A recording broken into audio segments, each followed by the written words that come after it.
Hey, this is Rick from For Community, creating community spaces so you can connect with others and also with God. Since I was in school full-time all through most of July, my kids were getting a little sad because we hadn't really been doing anything cool over the summer. We fixed that by planning a couple of camping trips in August and also planning some trips to go to Canada's Wonderland, and now they're looking forward to the future. They're looking forward to the rest of August. It's allowing them to get out of this mundane existence that they're finding themselves in, and they're looking forward to the hope of the future. That's right. I gave my kids hope. When we've got something to look forward to that takes us out of our normal grind or takes us out of a horrible scenario and we're looking ahead to better days, that is totally called hope. Let me ask you, what do you have coming up that you're looking forward to before the end of the summer? If you're watching with someone, please pause the video and tell each other what you're looking forward to before the end of the summer. This video is my interpretation of Philippians chapter 3, verses 20 to 21. In the text we're about to look at, it shows us the hope that followers of Jesus have to look forward to. If you're a follower of Jesus, your ultimate hope isn't found in your finances or your opportunities. Your ultimate hope is found in Jesus and the resurrection. Philippians chapter 3, verses 20 to 21. We are citizens of heaven, where the Lord Jesus Christ lives, and we are eagerly waiting for him to return as our Savior. He will take our weak mortal bodies and change them into glorious bodies like his own, using the same power with which he will bring everything under his control. Oh, hello. What type of smoothie would you like? Kiwi, please. Coming right up. Okay, here you go. Thank you. You're welcome. Oh, hey, have you watched the For Community video yet? No. Make sure you look in the background for all the cool characters. Oh, and don't forget to watch this week's episode of Connect HQ. Okay. The resurrection is our hope. In this video, I want to talk about the resurrection just a little bit. I mean, I can't give you all of the details in the resurrection because they haven't been given to us, but there is a day coming in the future when Jesus says he's coming back, closing history as we know it, and then we will rise again from the dead. By the same power that rose Jesus from the dead, we will also be risen from the dead as well. And that's the hope that we have to look forward to. The Apostle Paul is writing this letter as he's in chains in a prison. He's arrested for following Jesus. Could he have done something to not be arrested? Yeah. He could have denied Jesus. He could have said, nope, okay, I've given it all up. I'm not preaching about Jesus anymore. Rather than denying Jesus, he's choosing to stay in prison. He's choosing to stay in these chains and head towards martyrdom. And he's doing that because his hope isn't in the freedom from chains. His hope is in the resurrection. In this passage, I'm seeing two helpful tips that are going to give us some perspective regarding the resurrection. First helpful tip regarding the resurrection: we are currently living in a low-grade moment. The text says we are eagerly waiting for him. Paul is enduring prison and preferring not to seek a better life, as he knew it at that time, because of this one thing. Jesus is coming back. The two focuses in Philippians, as we read them, and we can see that the two focuses are staying on track and staying on mission. For Paul, it makes sense to stay on track as a Jesus follower and to stay on mission to continue to express some form of kingdom agency, is because Jesus is coming. That's why he's staying on track and on mission. That's what makes it worth it to him. That's what's driving him forward. Jesus is coming back. In between Paul's present and Jesus' return is the moment that Paul calls eagerly waiting, or eager waiting. Paul's eager waiting looks like missionary work, looks like preaching, looks like writing letters, and even looks like imprisonment. Now, you and I are not Paul. Our eager anticipation of Jesus coming back is going to look different than his does. So what does that look like? Does it look like buying a house, buying cars, motorcycles, tent trailers, going to Wonderland?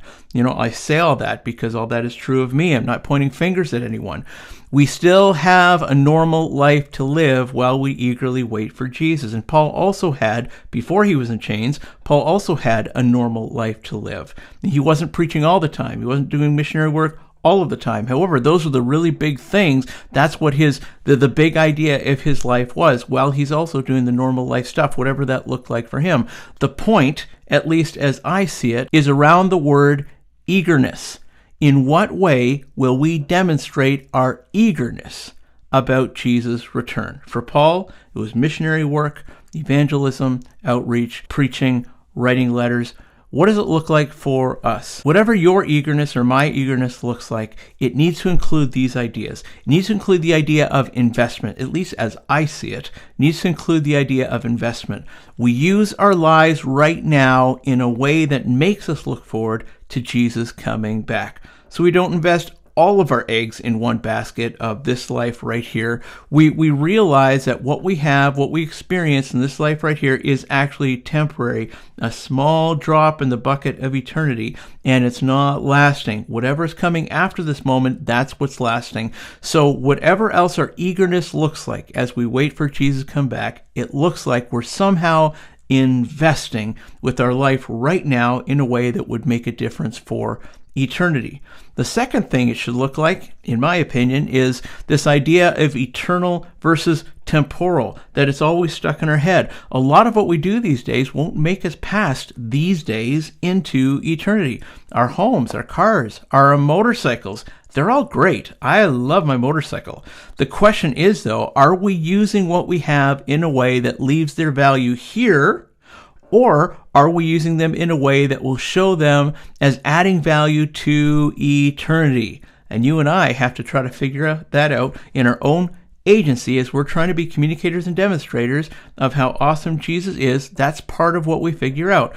Are we using the stuff that we have, our ability, our natural ability, our talents, our money? Are we using the stuff that we have right now in a way that will make an investment in eternity, or will all that we're using our stuff for right now only end in this life and never make it beyond? Finally, I think the third thing we need to be mindful of as we eagerly wait Jesus coming back is the second reality.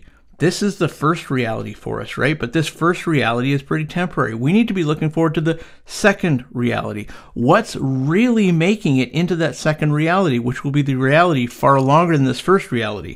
What's really making it into eternity? People are making it into eternity. People who are following Jesus.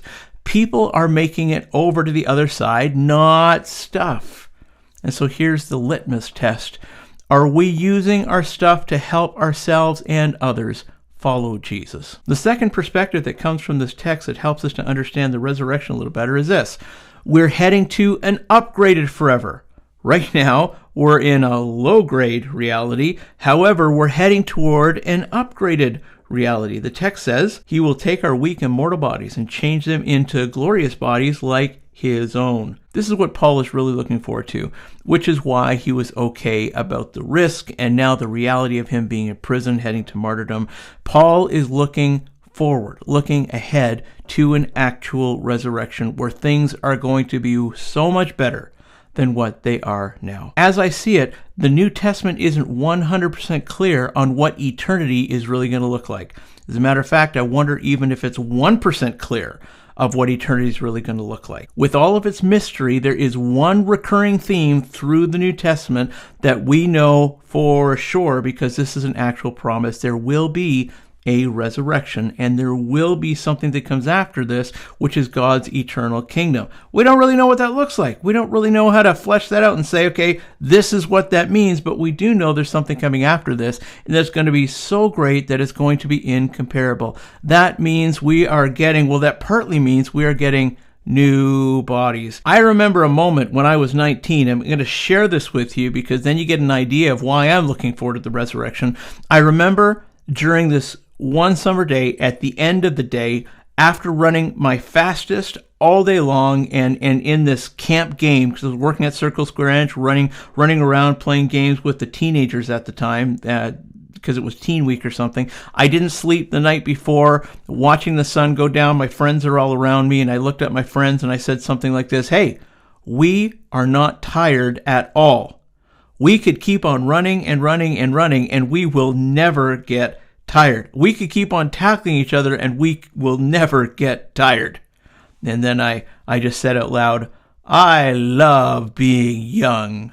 I remember saying that. I really love being young. And then that moment faded, and I kept aging.